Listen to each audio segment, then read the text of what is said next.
It's been said that the greatest burden a child bears is the unlived life of a parent. And all I can say is true that. So this is my Happy Mother's Day video to you. It's going to be a belated Happy Mother's Day, I should say. Um, it's going to be heavy, but it's also going to be hopeful because, I think it worries a lot of us as moms. Like we worry about messing up our kids. We worry about teaching them things that, or passing on things that were maybe passed on to us by our mom. And it becomes almost heavier when all we do is worry about, like, I just don't want to mess up my kids. So I'm going to share a story with you. I want to talk about this from a Christian perspective because that's the lens that I look at it through. But I want to talk about the problem of if we do not deal with the things that are heavy on us, the things that we call okay, but just in our heart or in our gut, it's like it's just not okay, and it's like our body knows it, and there's this part of us that, like, we know that something isn't okay, but as Christians we so often keep on saying, no, it's okay, this is the cross I'm going to bear, this is the weight that I'm going to carry because I love Jesus and I'm following him. Honestly, even as I'm talking about this, like, my heart is beating faster talking about this. I don't really totally know why, because besides that this has been it's felt like a heavy topic, and I'm like, do I talk about this or don't I? But we're talking about it. So all right, let's jump in. But before we do, if you feel stuck, if you feel frustrated, if you feel like, just maybe there's something that you're becoming aware of that as a mom, you feel like this is my burden to carry, and you're calling something okay that is just getting heavier and heavier and heavier, then download the Start Where You're Stuck handout in the description below, because this is the kind of stuff that we want to change. We want to take seriously. So, like, we as moms, if we take this seriously, our kids won't have to. And okay, so let's talk about, being a tired mom. Okay, there are things that we okay. So let's say throughout the generations, what's been passed down from one mom to her daughter, and then that daughter becomes a mom, and then she has a daughter, and then this can be passed down to sons too. But if there's like this belief that a good mom is it, or if you're tired, that shows that you are pouring yourself out for others, you're pouring yourself out for your kids. So a tired mom is just it just shows you how good of a mom you are. And if you're rested, you must be missing something. You're not showing up enough. You're not doing enough. You're not serving enough. And either not serving your kids enough, or not serving your church enough, or not serving your friends or your neighbors enough. You're just not doing enough. And so being tired is kind of like, that's been the sort of, it's like we all don't like it, and we might complain about it, and we like really hate how tired we are. But it's also the thing that we all praise. We're all like, way to go, you're a good mom. Because when you're tired and you're exhausted and you're half falling asleep through the sermon on a Sunday morning, it's like that it has this weird way of telling us we're on track and we're doing a good job.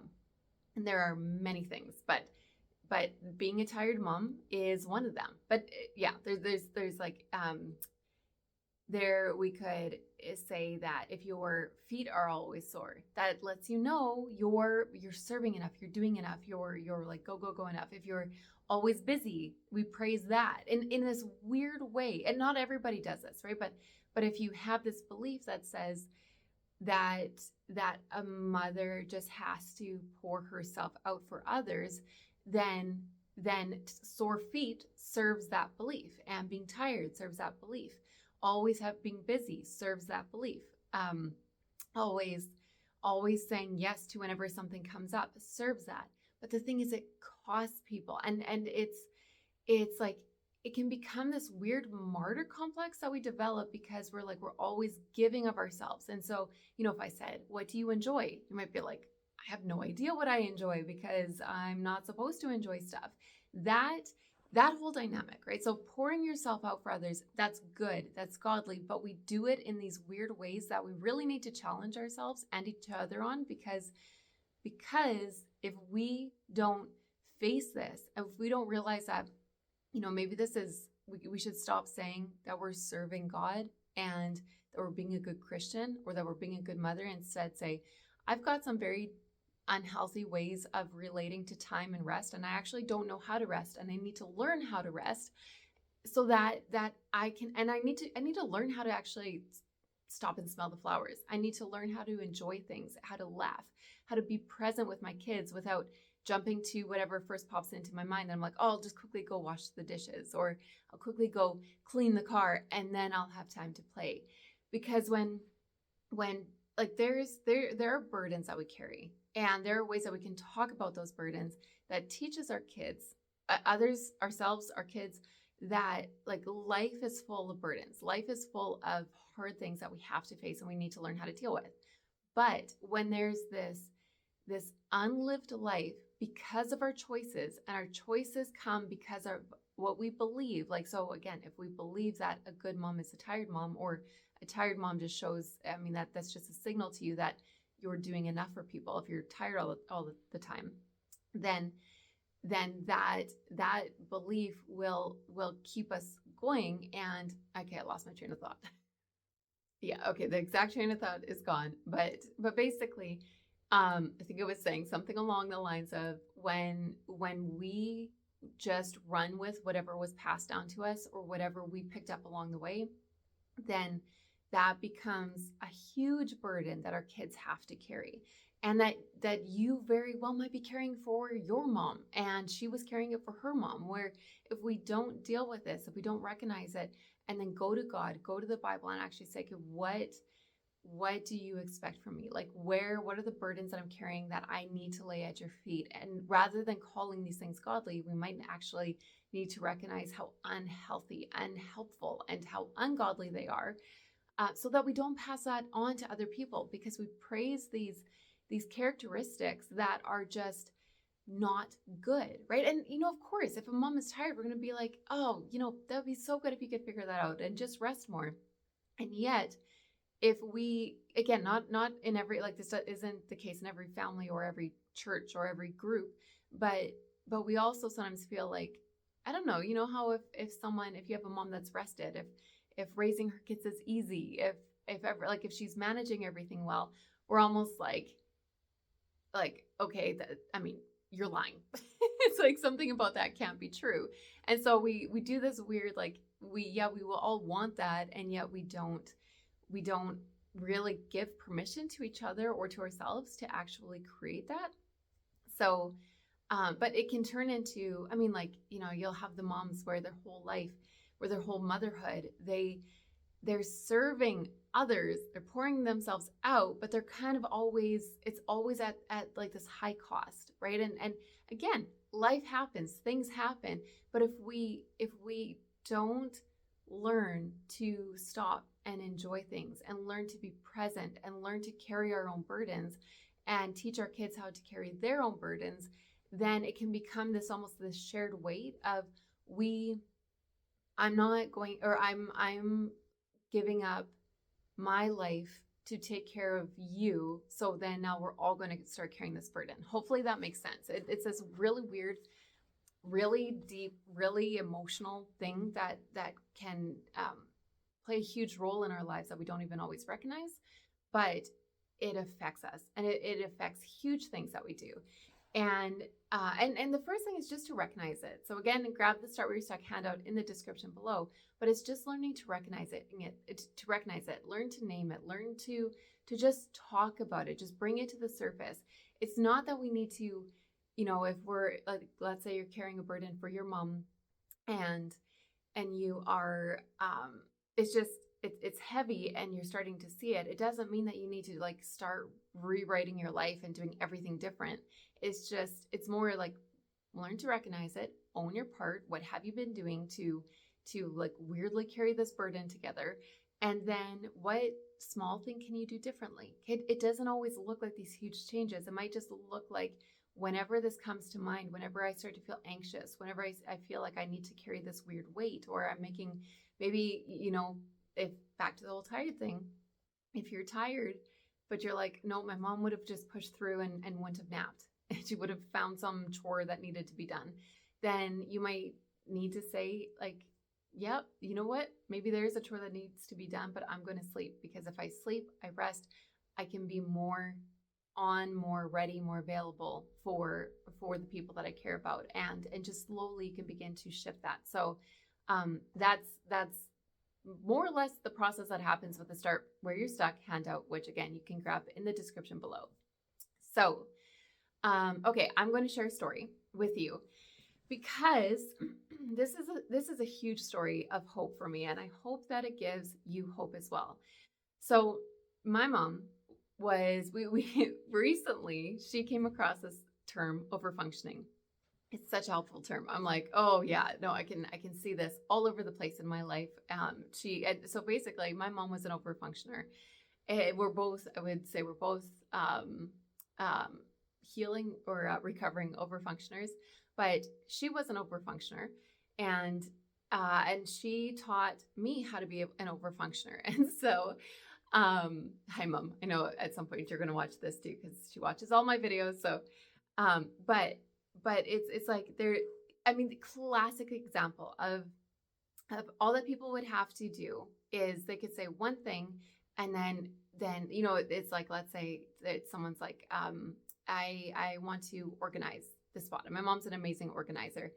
And so someone could just say, oh, that this area in my house is really stressing me out. And so they could just say that one thing. And then all of a sudden the burden's on her. And now she's the one solving all the problems, fixing it all, coming up with ideas.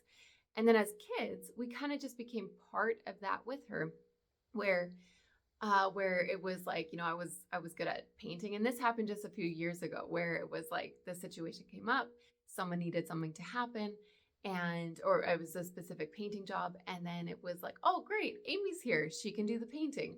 And it was such a huge eye-opening thing for us.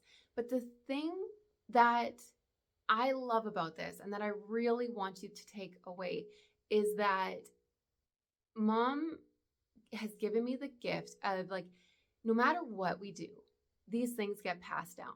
It's like there's no choice. There's no, I mean, if we could, we would be like, I'm just going to pass on the good stuff and not pass on the bad. And so it's like, no matter what, those kinds of things are going to get passed down, and they're going to get passed down differently. So like, where a different sibling of mine would do something else, I just kind of more took on the overfunctioning the way that my mom did. And so, I mean, like with the whole painting thing, I was like, yeah, I'll totally do this painting job, even though I didn't have the time for it or the energy, and I had a toddler, and it was just like this crazy dynamic. But that taught both of us, like the gift that my mom gave me in that is that the burden that gets passed down, it was the overfunctioning. But the gift that she gave was that she has also been the one to bring it up, to talk about it. And she has been the main person that when I'm processing this and working through this, she's the one that I can talk to. And so I don't want to, I know that might touch on a bit of a wound for some of you, because we all wish that we could have a mom. Like, it's like, why can't my mom figure that out and like help me work through the things that she's dumped on me? So the thing that I want to say to that is that you can be the mom. Like, you don't, rather than expecting your mom to figure it out and change this, be that mom. Be the one to say, I'm going to face the things that are heavy on me, the things that I struggle with, the things that are hard, and I'm going to intentionally deal with those. And as you deal with that, then you can give words and give language to your kids to that when they are 30 years old and they're recognizing that they've been carrying a weight for you that was never meant, it was never theirs to carry, but they're carrying it anyway. You can be the one to give language to that, where you're recognizing what your mom passed down to you, and that you're dealing with that, and you're figuring out how, like, I'm still going to love my mom. I'm not going to give in to resentment. I'm not going to be frustrated. I mean, like, frustration is part of the process, but like, we're not going to, basically we're saying, okay, I'm stuck, and I've been giving the keys to my freedom. I gave them to my parents and they've been holding them, but if they don't figure out how to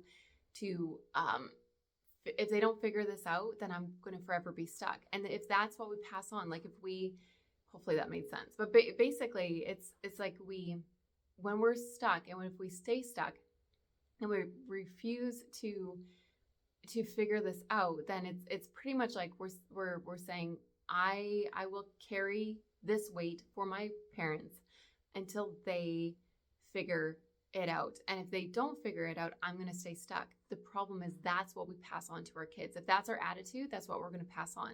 And then our kids are going to say, I'm going to stay stuck with you until, even if they want nothing to do with you, even that can be like this weird, I'm still going to be like stuck in this whole thing where I'm going to like do everything the opposite of you, but that's still them